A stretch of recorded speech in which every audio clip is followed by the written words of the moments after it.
L'Île-de-France retrouve désormais le variant dans 20% des cas positifs contre 2% il y a encore quelques jours. À Paris, il est même détecté dans 27% des cas. Les Français, ils savent compter. Quand on leur dit croissance exponentielle, ils ont bien compris que ça doublait tous les 2 jours. On rentre dans une période de forte turbulence avec le variant Omicron qui se traduit, encore une fois, on le voit au Royaume-Uni, par un déluge de contamination. C'est un rapport de 1 à 10. C'est-à-dire que si on prenait le premier virus, première vague, on lui donnerait 1. Le Delta, on lui donnerait 3. Et le Omicron, on lui donnerait 10. L'Allemagne vient de prendre une nouvelle série de décisions. Elles ont été annoncées il y a quelques instants. À partir du 28 décembre, les personnes vaccinées ou guéries pourront accueillir chez elles 10 invités maximum. Les non-vaccinés devront se limiter à 2 personnes par foyer. Signe que les choses s'accélèrent, on apprend à l'instant que le projet de passe sanitaire, passe vaccinal, sera présenté la semaine prochaine en Conseil des ministres, ce qui pourrait accélérer sa mise en application.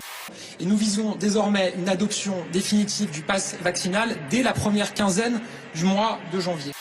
Philippe Poutou, passe vaccinal, vous êtes pour ou contre ? On est contre. Vous êtes contre le pass vaccinal ? Contre le pass vaccinal, contre l'obligation de vacciner. Alors c'est vrai que c'est pas forcément facile à gérer parce qu'on est pour la vaccination. En fait, on serait pour. Alors expliquez-moi. Il fallait aller tout de suite vers l'obligation vaccinale universelle. Peut-être que nous aurions pu prendre des décisions peut-être impopulaires en cette veille d'élection présidentielle, mais sûrement plus efficaces. J'ai donc une puce implantée dans mon bras et je l'ai programmée de façon à ce que mon pass sanitaire soit dessus. Cela signifie qu'il est toujours accessible pour moi ou pour toute autre personne qui veut le lire.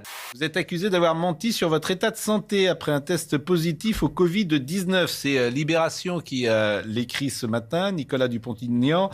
Mise au point par une entreprise suédoise spécialisée dans les implants à micropuces, elles permettent à ses détenteurs de montrer leur QR code sans sortir leur smartphone de leur poche. J'attaque en justice parce que j'accepte pas qu'on essaye de me salir comme ça. Je trouve ça absolument abominable. Non seulement j'ai été malade, mon épouse aussi, on va mieux, et en plus on subit la diffamation de journalistes en fait qui veulent sans doute me nuire.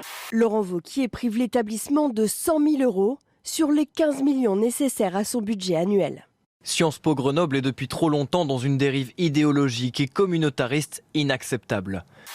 C'est l'impunité totale et l'encouragement de ce fait pour tous les étudiants de l'IEP de faire pareil avec le prochain professeur qui dira des choses qui ne leur plairont pas. À l'origine de cette suppression, la suspension pour 4 mois de Klaus Kinzler, le professeur d'allemand dénoncé par des étudiants militants.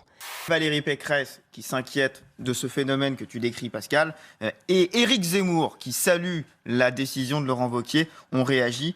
Zemmour pour nous c'est un fasciste déjà, alors un fasciste tranquille sur plateau, il est invité un peu partout, il dit tranquillement toute sa haine des autres et nous on pense que c'est ça, idéologiquement c'est le fascisme. Après c'est pas parce que... Il y a un fascisme d'extrême gauche aussi. Non. La vérité c'est que vous êtes un militant de l'écriture inclusive. Pas du tout. Si, puisque votre mouvement s'appelle Les gens engagés. Je vous ai déjà expliqué 15 vous êtes un militant et vous n'assumez même pas votre... Vous êtes obsédé, je suis contre. Vous êtes un militant, votre mouvement s'appelle comme ça.